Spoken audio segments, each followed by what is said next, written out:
Your kid didn't suddenly stop respecting you. You trained them, slowly, without even noticing it. Not during big fights, not in dramatic moments, in small, everyday interactions that felt completely normal at the time. And by the time you feel something is off, they're not really listening anymore. They're just waiting for you to finish. You think you're explaining things clearly. Your kid thinks, if I stay here long enough, this rule will change. That's the exact moment respect starts fading. Not loudly, quietly. Your kid asks, why is the Wi-Fi off at 9? Fair question. So you explain sleep, focus, brain health, maybe something you heard recently. You stay calm, logical, patient, and they just stand there, watching you, not understanding, waiting. Because what they're actually learning is simple. The longer I question this, the longer this turns into a discussion. Not a boundary, a discussion. And once a boundary needs their agreement to survive, it's not a boundary anymore, it's a debate. And kids don't respect debates. They try to win them. This one looks like love, but it slowly removes your authority. You don't want them upset. So after holding a boundary, you soften it. You check on them. You try to fix the tension. And the moment they react negatively, you feel it. That slight discomfort, that need to make things okay again. Your kid picks up on that. Maybe not consciously, but deeply. They learn, my reaction affects them. And once they feel that, they stop following you. They start managing you. And when a kid starts managing the parent, respect doesn't disappear.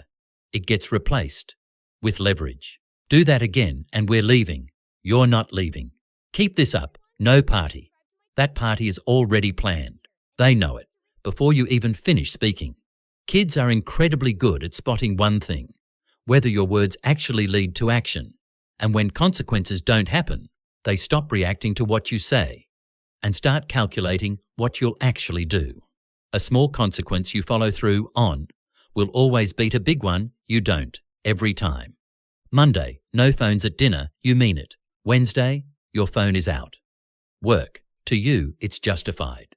To them, it's a pattern. They're always observing. Does this rule stay the same or change based on mood? Because if it changes, it's not a rule, it's a preference. And kids don't follow preferences. They wait for the right moment to ignore them. They don't want to go somewhere. You explain why it matters. They push back. You adjust. They push again. And eventually, you land on a compromise nobody truly respects.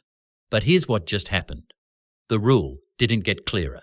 It moved, and now your no doesn't stop things. It just starts a longer conversation. Your kid is running one simple test. Not, are you fair? Not, do you love me? Just this. Do your words hold? When I push back, that's what builds respect. Nothing else. So here's what actually works. Not longer explanations. Not more emotional conversations. Just this. Pick one small boundary this week and hold it. Calmly, no long reasoning. No over-explaining. Just, I understand what you're saying, but this isn't changing. They might get frustrated. They might roll their eyes. They might even act like you're being unfair. But underneath all of that, something shifts. Something quiet, but powerful. There's a line here, and it's real. And one day, when they're the ones setting boundaries in their own life, they won't remember your long explanations. They won't remember your lectures. They'll remember this. Your words meant something, even when it would have been easier if they didn't.